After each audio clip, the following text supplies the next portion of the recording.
দেখো আমাদের এখন আয়োজন চলছে আজকের রান্না বান্নার। ক্যামেরা আমার ফ্যাকাশে ফ্যাকাশে লাগছে, মানে আমি মেয়ের বার্থডের জন্য শুধু কি বলে ফ্রাইড রাইস করবো আর চিকেন। তুমি বানা যা সেজেগুজে আয়, তারপর দেখাবো।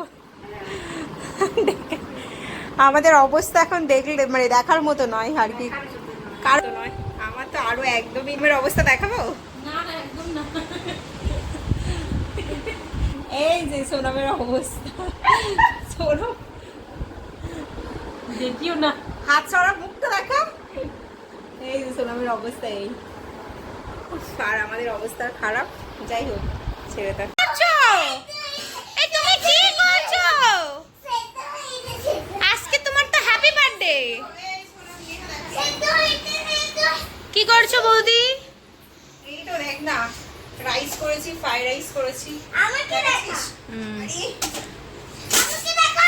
বাবা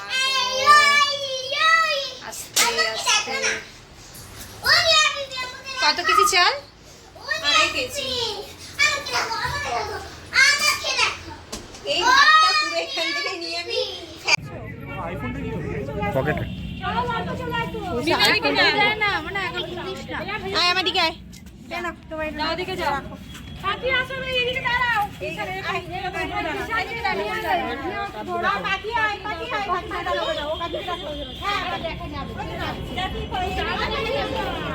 একবার এরকম করে ভিডিও করো। এদিকে তাকা, এদিকে তাকা। দেখো আজকের আমার মেয়ের জন্মদিন, তাই ছাদে কেক কাটবো বলে আমরা ঠিক করেছি। ওরকম করে সাজিয়েছি সুন্দর করে, সোনম নেহারাই সবাই সাজিয়েছে সুন্দর করে।